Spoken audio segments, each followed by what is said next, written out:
Bonjour, donc cette fois je vais prendre un peu de temps pour expliquer une action qu'on a fait post certification, validation par notre fournisseur permettant justement de pouvoir débloquer la puissance. Ça s'appelle, enfin, moi j'appelle ça le débridage. Après, c'est surtout le profil qui est à appliquer sur le système de gestion des micro-onduleurs. Alors, pour ceux qui ont installé par eux-mêmes justement leur matériel en phase, ils ont accès à cette plateforme donc qui correspond à justement Enlighten Manager, qui est la solution de gestion justement de la plateforme. Donc c'est là-dedans qu'on gère les différents appareils référencés dans son installation, c'est là-dedans qu'on gère potentiellement les rapports et les graphes et les événements, etc. Donc tout ça, cette plateforme a un côté intéressant pour ceux qui installent. Quand vous faites installer par un prestataire, souvent il vous donne un accès sur cette plateforme, mais en mode lecture, de manière à ne pas, parce que c'est eux qui sont responsables de l'installation, donc vous avez la plupart du temps un accès à cette plateforme, mais en mode read-only. Pour mon cas, étant donné que c'est moi qui ai installé, forcément je l'accès en complet. Ce qui est intéressant sur cette plateforme, c'est qu'on a bien sûr la gestion, donc on a un aperçu déjà de la configuration, et vous allez voir la configuration de mon install actuel, qui correspond à un ensemble de 14 panneaux. Donc pour l'instant, on voit les panneaux implémentés visuellement, c'est-à-dire qu'on a l'installation mappé sur la maison et on repère justement un ensemble de panneaux qui sont avec des configurations non standards, on va dire. C'est pas simplement un pan de mur, mais c'est un pan de toit plutôt, mais c'est plutôt une installation avec divers plans, ce qui explique pourquoi j'ai un pan ici, un pan là, un autre pan ici, un dernier pan ici, encore un pan là et un dernier pan qui est ici, chacun ayant un angle différent, sachant que quand on parle d'angle, là c'est le nord. Donc on a plutôt une orientation nord qui est par ici, une orientation est qui est par ici, et puis une autre orientation ouest qui est par ici avec le sud qui est là. Donc l'intérêt de ça, c'est que suivant l'orientation du soleil, en fait les panneaux ne sont pas tous orientés de la même façon, donc n'ont pas une optimale parfaite, c'est pas tous en même temps à bloc, mais ça va être une répartition étalée sur la journée, ce qui fait que j'ai une production assez large. Pour comprendre un peu la diversité de mon installation, en allant sur la partie device, on voit justement le mix d'appareillage que j'ai. Donc là, bien sûr, pour ceux qui n'ont jamais connu cette plateforme, ici vous avez la référence du matériel qui correspond au l'Envoy, donc l'Envoy S-Method. Ici vous avez la référence justement des pattes de mesure, donc de production, de la patte de mesure de consommation, avec la phase qui est associée, puisque moi je suis en monophasé, donc du coup il n'y a qu'une seule phase. En cas de triphasé, vous auriez le nombre de phases qui sera affiché. La suite correspond au Q-relais, donc moi vous voyez que j'en ai deux qui sont actifs, un troisième qui est référencé mais pas encore actif, ce qui est normal puisque c'est une partie de l'installation qui n'est pas encore montée. Et ensuite on arrive sur les micro-inverteurs, donc qui sont les micro-onduleurs, sur lesquels on voit une diversité d'appareils, puisque moi j'ai un mix d'appareillage adapté, on va dire un mix d'appareillages qui sont configurés avec divers types de panneaux, ce qui explique pourquoi j'en ai 14, mais avec des typologies complètement différentes. Je donnerai un peu plus de détails pour quelles raisons tout à l'heure.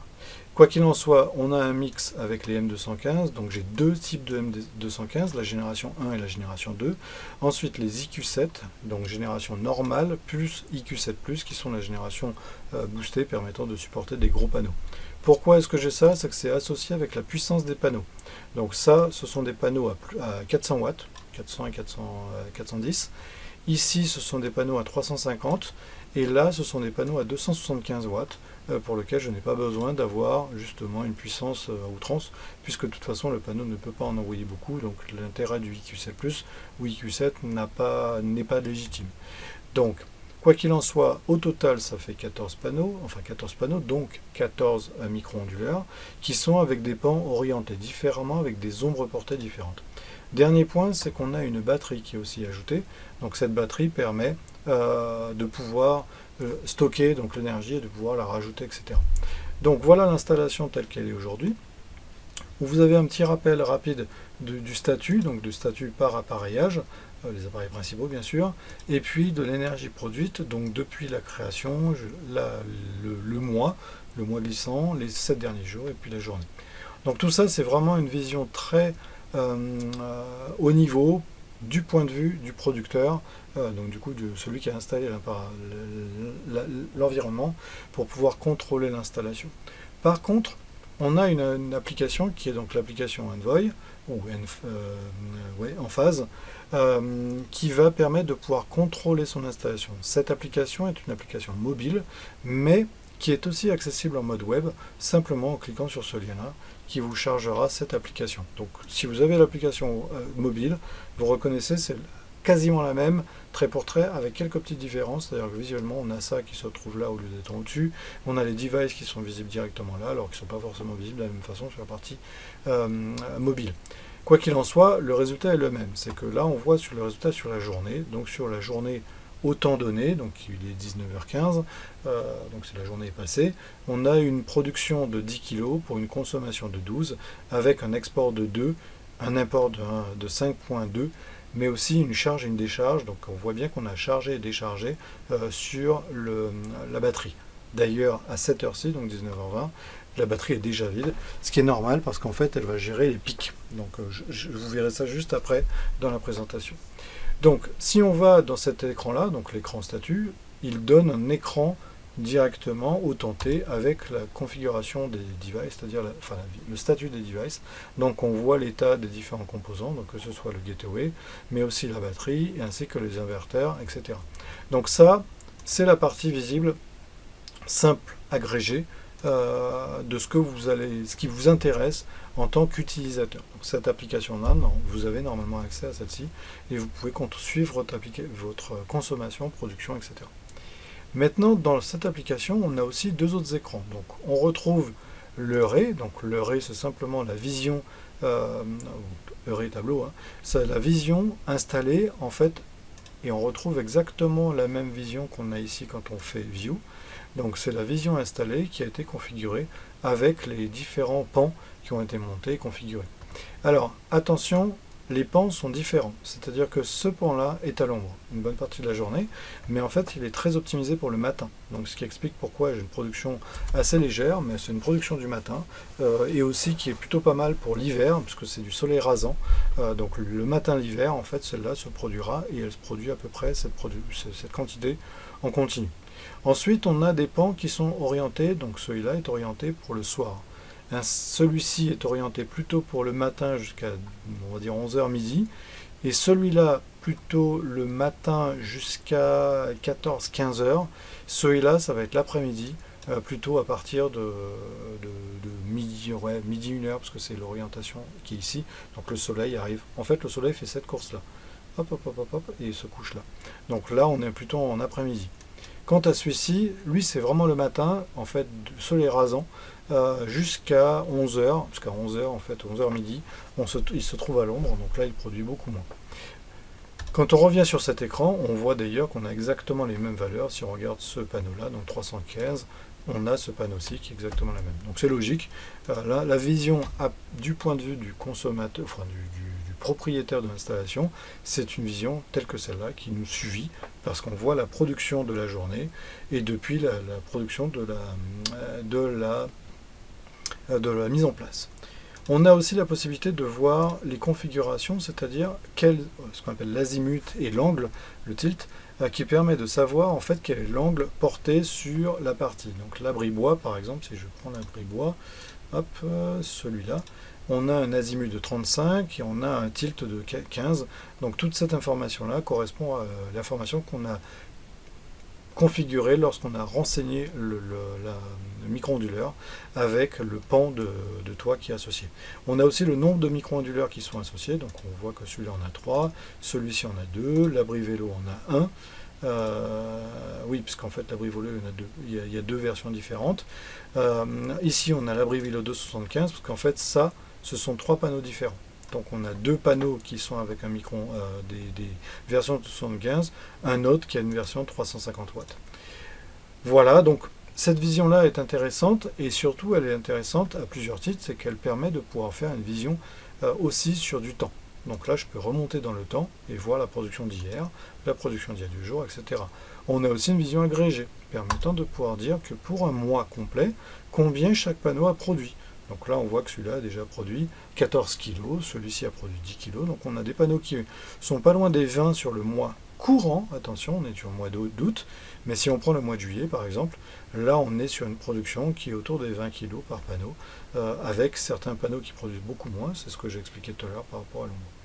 Donc ça, c'est une vision intéressante, et on peut même aller plus loin dans le sens où on peut avoir la vision à l'année, permettant de dire 2022, l'année courante, mais aussi l'année dernière, et on voit d'ailleurs que certains panneaux n'existaient pas en 2021, puisque l'installation a évolué en fait au fil de l'eau. Donc cette vision-là permet de pouvoir voir la configuration, enfin la production de chacun des panneaux sur un temps donné. En parallèle de ça, on a le lifetime, qui est une vision depuis l'installation, donc depuis la production, la configuration de l'environnement, donc c'est les 1.17 qu'on voyait tout à l'heure, et on voit les panneaux qui ont produit le plus depuis leur installation, donc ce sont bien sûr ceux-là, parce qu'ils sont là depuis le début. Les autres ont été rajoutés au fil de l'eau. Maintenant, un point qui est intéressant, c'est celui-là qui correspond à l'énergie. L'énergie va vous donner une vision, donc je vais revenir à la vision quotidienne, donc la vision quotidienne, et je vais prendre la vision du jour, va vous donner en fait une vision sur la journée complète, sachant que bien sûr ça commence à minuit et ça finit à minuit le soir même. On voit ici qu'on a un éclairage, donc une vision orange qui correspond à ce qu'on consomme. On peut bien sûr le désactiver pour mieux voir ou pour justement associer les informations. On a la possibilité de faire la même chose pour le reste. Donc la partie orange correspond à la consommation. Donc l'orange est toujours là, toujours sur le bas, et c'est vraiment ce qu'on consomme. La partie sur le haut correspond à ce qui est produit ou ce qui est importé, c'est ce qui entre dans le domaine, donc c'est tout ce qui est là. Tout ce qu'on consomme et on sort du tableau provient là, tout ce qu'on rentre dans le tableau provient ici. Donc ce qu'on rentre dans le tableau, la nuit forcément j'ai pas de panneau solaire, donc j'importe de courant. Donc là on voit le gris qui est sur le haut, correspond bien, donc ici, correspond bien avec l'équivalent de ce que je consomme. Donc si on voit le détail qui est là, le détail qui est sur ce petit écran, présente bien qu'on a 300 watts consommés, donc 300 watts d'importé. La batterie étant vide, donc forcément j'ai 0. La charge d'ailleurs est affichée, donc on voit qu'à ce moment-là j'ai 0 charge. Et puis on arrive gentiment à cette heure-ci, donc à cette heure-ci on est autour de 7h, 7h15, donc là on a une production qui commence à apparaître. Donc une production apparaît de 100 watts. Et puis on monte au fil de la journée. Aujourd'hui étant une journée nuageuse, on va prendre une journée plein soleil, telle que celle-ci, où là on voit mieux ce qu'il se passe, donc on a la courbe en cloche qui se fait comme cela. Donc cette courbe en cloche correspond à la puissance, ou du moins la captation maximale ou l'optimale provenant de l'éclairement du soleil sur les panneaux à ce moment-là. Comme je vous ai dit tout à l'heure, mes panneaux ne sont pas orientés sur un seul pan. Donc je n'ai pas une cloche en pointe qui monte très fort, mais j'ai une cloche qui est très étalée dans le temps, puisque certains panneaux vont être adaptés pour le matin, certains autres panneaux vont être adaptés pour le soir. Donc, quoi qu'il en soit, on voit qu'on a une montée qui se fait assez progressive, avec des pics autour de 2,4 kg, 2,3 kg. C'est maintenant la valeur optimale que j'obtiens, donc 2,5 kg même, sur une journée de production. Et puis après, à partir de 2 heures justement, on commence à avoir beaucoup de panneaux qui sont mis à l'ombre, et puis en fait ça se maintient un peu stable, puisque certains panneaux reprennent le relais, jusqu'à ce que le cours du soleil continue, et puis la puissance solaire en fait se baisse, donc vers 4h30, pour ensuite descendre gentiment, jusqu'à un arrêt complet autour de 19h en ce moment. Cette production en cloche intervient à partir du moment où on laisse les panneaux faire leur vie. Donc c'est-à-dire qu'on ne bride pas les panneaux et on laisse ces panneaux ouverts justement au maximum. Donc c'est la configuration du profil au niveau de l'Envoy qui permet de dire je me moque de la consommation, je veux que tu produises tout ce que tu peux, et tout ce que tu peux va être envoyé dans mon tableau, et après charge de l'Envoy, charge de la consommation de prendre ce qu'il a besoin, que ce soit pour la charge de la batterie, c'est ce qu'on voit ici, ou pour la consommation de la maison, tel que là quand j'ai allumé les plaques électriques pour faire cuire mon repas, ou n'importe quoi, ou le four, ou quoi que ce soit. En fait on voit que la consommation part en pic, et donc du coup d'ailleurs on voit qu'on est une production à ce moment-là. On a le gris qui apparaît ici, simplement parce qu'on a un appel de consommation qui est plus élevé que la capacité de production de ce moment-là. Donc ça utilise une partie de la batterie, mais qui ne suffit pas, donc il y a un appel de charge, donc un import de 400 watts à ce moment-là. Donc on a une consommation, d'ailleurs on voit le tableau détaillé qui arrive ici, donc de 2700, 2600 watts, donc on a un import de 1000 watts qui se fait, donc bon bref. En tout cas vous avez compris le principe, c'est à cet endroit-là, donc sur le petit tableau résultat, malheureusement il est glissant, donc c'est un peu compliqué, mais on a 2700 watts de consommés, une production de 2200 watts, et de ce fait 100 watts qui proviennent de la partie batterie, et ben le reste, le complément, est fourni par justement l'import du réseau, donc par mon fournisseur d'énergie. Pourquoi est-ce que j'explique justement cet effet de cloche? C'est comme je vous l'ai dit tout à l'heure, on est en mode débridé. Si je reviens maintenant à plusieurs jours en arrière, donc je peux sélectionner les jours en arrière ici, je vais revenir par exemple à mardi de la semaine dernière, c'est-à-dire que là, j'avais un profil qui était complètement différent dans le sens où mon profil était adapté à la consommation. Qu'est-ce que ça veut dire? C'est que à chaque fois, l'Envoy en fait captait à partir de sa pince thermométrique, la pince de consommation, captait justement le niveau de consommation et envoyait le message justement aux micro-onduleurs pour leur signaler justement de débrider ou du moins de produire jusqu'à atteindre mon besoin de consommation. Donc là on le voit très bien sur ce pic-là, ce pic qui a duré à peu près 1 heure, qui correspondait à 10 heures et quelques, donc du coup dans la journée, ça c'est la voiture qui s'est rechargée. Donc à ce moment-là, la voiture s'est mise à recharger, une voiture hybride. Donc la consommation était plus importante, donc les micro-onduleurs ont lancé leur travail. L'Envoy a demandé aux micro-onduleurs d'envoyer toute la puissance à hauteur de 1700, et donc du coup on voit que la puissance en fait s'est équilibrée, j'avais peu d'import à ce moment-là. Par contre, ce qu'on voit très vite arriver, c'est justement droit derrière, à ce niveau-là, ou surtout avant. Pourquoi est-ce que c'est important? C'est que un mode de production en autoconsommation veut dire qu'on exporte zéro. On n'envoie rien, on n'envoie pas le surplus. On est matché par rapport à sa consommation. Cela est très intéressant, mais il faut intégrer le fait que on a une certaine latence. Les pics de consommation sont très mal gérés. Sont gérés, mais avec une certaine latence qui correspond entre un quart d'heure, enfin on va dire entre le mieux c'est 5 minutes, et jusqu'à une demi-heure, puisque c'est le temps de discussion entre l'Envoy et puis chacun des micro-onduleurs, pour leur demander de soit débrider, soit brider, soit restreindre ou ouvrir la production, comme on le voit très bien d'ailleurs au niveau de 6 heures à peu près le soir, on a ce pic de conso qui apparaît, qui correspond à simplement quelque chose qui a été allumé à ce moment-là et qui a demandé une production plus importante. Mais à chaque fois, on voit qu'on a un délai, c'est-à-dire que on a toujours 100 watts d'import à cause de cet effet de latence. Donc ça, c'est intéressant, mais ça va créer une dépendance qui est moindre que le déblocage complet. Pour une raison simple, c'est que cette latence va vous obliger à être toujours en sous-production, puisque vous allez, en sous-production, c'est-à-dire que vous allez rarement être au maximum de la production, simplement parce que vous allez être mappé sur une consommation. Dans ma configuration, puisque ma maison est très peu consommateur, comme vous pouvez le voir dans cet écran, donc du coup, ma configuration n'est pas une configuration avec un très gros post-consommation d'énergie. C'est pas comme si j'avais une pompe à chaleur ou un élément de climatisation ou ce genre d'appareil qui consomme beaucoup d'énergie. Nous, on n'a pas ça, donc de ce fait, on a une consommation qui est assez régulière et qui tourne autour de 500 watts dans la journée, puis 300 watts dans la nuit. Donc ce genre de configuration fait qu'on est assez sobre en conso, ce qui fait que en fait c'est pas vraiment adapté avec un profil d'autoconsommation. Et d'ailleurs on le voit très bien puisque l'autonomie qui est calculée ici, qui est environ de 50%, est très différente du moment où on a débloqué, puisqu'on a débloqué 2 jours plus tard, qui était le jeudi, donc si on prend le vendredi, on voit qu'on a la cloche qui est apparue et on est passé à une autonomie de 70%. Pour une raison tout simple, c'est que ils produisent tout ce qu'ils peuvent. Tous les micro-onduleurs produisent le maximum, à charge pour ma consommation de prendre ce que je veux à hauteur de cette production. Si bien sûr je dépasse la capacité de production comme c'est le cas là je vais importer de l'énergie depuis le réseau.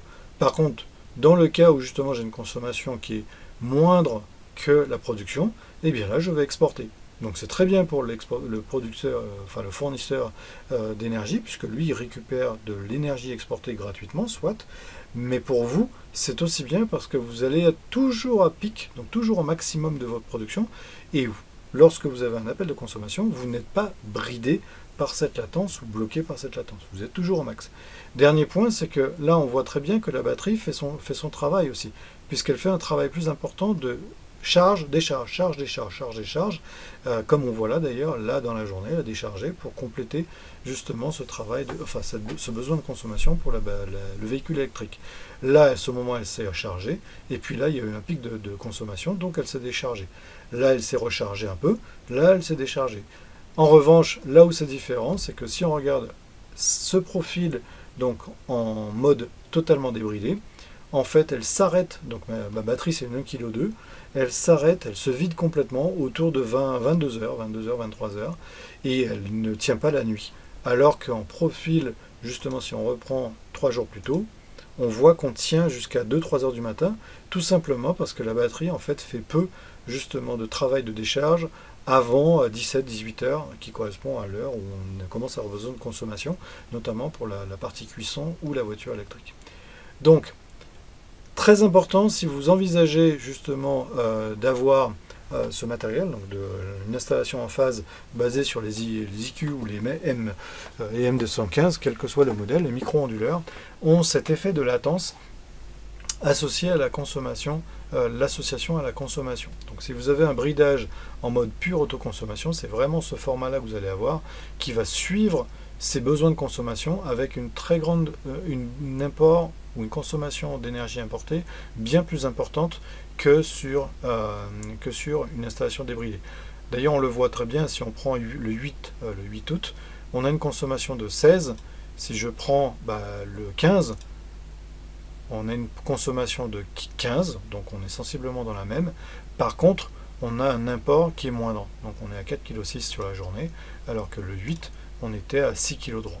Donc c'est flagrant justement sur ce mode-là, puisqu'on a toute la journée où on se tape à importer le nécessaire, le temps que la production se mette à son maximum dans cette phase de journée. Ça ne touche pas du tout cette problématique justement de fin de journée quand les micro-onduleurs arrivent, donc le soleil s'incline, justement on a les micro-onduleurs qui se descendent. Bien sûr là si vous avez fait la consommation, vous allez faire un appel de charge. Mais vraiment sur le pic de la journée où là on est à l'optimal, où on pourrait produire bien plus, cet effet de latence de configuration est problématique et vous avez une autonomie qui est bien moindre. Donc on est passé, nous on était autour de 50, on va dire entre 50 et 60, donc on a 62, c'était une très belle journée, mais la plupart du temps on était autour de 50, on est passé de 50 à 70, donc comme on le voit là. Donc là depuis le débridage qui a eu lieu la semaine passée, on est passé justement de, bon là c'était une journée un peu bizarre parce qu'il a fait un ensoleillement étrange, mais là par exemple typiquement on le voit très bien et on est autour de 66%, donc on va dire entre 60 et 70%, donc on a gagné 10% d'autonomie. À notre niveau maintenant, désormais, pour pouvoir couvrir justement optimiser cette indépendance d'énergie, il faudrait deux choses. La première, potentiellement ajouter des panneaux supplémentaires pour gérer encore mieux les appels de conso en excédent, c'est-à-dire de pouvoir gérer une consommation de 3 kg par exemple. Donc là, ça voudrait dire rajouter un certain nombre de panneaux pour être capable d'être en capacité de pouvoir répondre à un appel de charge de ce volume. C'est quelque chose qui est en phase de préparation, donc ça devrait arriver, mais pas avant l'année prochaine. Mais par contre, quelque chose qui permettrait de lisser la nuit notamment, ou du moins de lisser les phases de pic en faisant des compléments, serait de rajouter une batterie supplémentaire pour monter à 2, voire 2 batteries sera encore l'idéal, être autour de 3 kg. Nous, 3 kg permettrait sans doute de passer la nuit. Attention, les batteries, c'est pratique, mais c'est pas magique, hein. Il faut pouvoir la charger la batterie. Donc ça veut dire qu'il faut prévoir que sur ces heures-là, en fait, vous ayez des excédents. Les batteries vont se charger au moment où vous êtes en excédent plutôt que d'exporter, comme vous le voyez là, ce seront les batteries qui se chargeront. Donc si vous n'avez pas d'excédent, vous ne faites pas d'export, vos batteries ne seront jamais chargées. Donc ça, c'est à prendre en compte lorsque vous configurez votre installation. Si vous avez une consommation déjà, si vous avez du mal à charger votre batterie dans la journée, ça veut dire que vous avez une production qui est trop light par rapport à votre consommation. Donc votre batterie fait que la pointe, mais vous ne pourrez pas rajouter des batteries à outrance, puisque de toute façon, vous n'avez pas la production en conséquence. Donc voilà, je tenais vraiment à expliquer cette histoire de profil.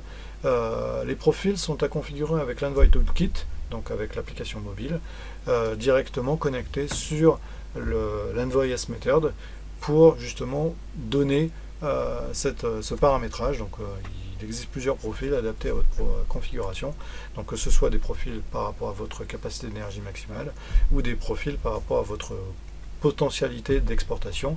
Jusqu'à donc la semaine dernière, j'étais en no export, qui est un profil particulier puisque c'est celui qu'on voit exactement quand on est ici par exemple. Là on est en no export, c'est-à-dire qu'on n'exportait pas sur le mois courant. Alors quand on parle de no export, attention, c'est pas parfait.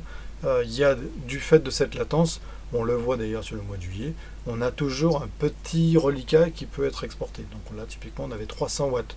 300 watts sur un mois complet, c'est pas grand chose. Donc c'est négligeable. Sachant que de toute façon c'est un export, ce n'est pas relatif à la dangerosité, c'est-à-dire que s'il y a un découplage qui est fait, c'est-à-dire une coupure de réseau, tout le matériel se déconnecte immédiatement, donc de ce fait, ça n'engage pas la sécurité des intervenants. Mais c'est simplement que dans le profil, justement, c'est un zéro export. Si on regarde maintenant le mois d'août, là, la donne a complètement changé puisqu'on est passé en un export massif. La bascule a été faite le 11, comme on le voit là d'ailleurs, le 11 août. Et depuis le 11 août, on exporte drastiquement à l'extérieur, environ entre 1 et 6 kg par jour.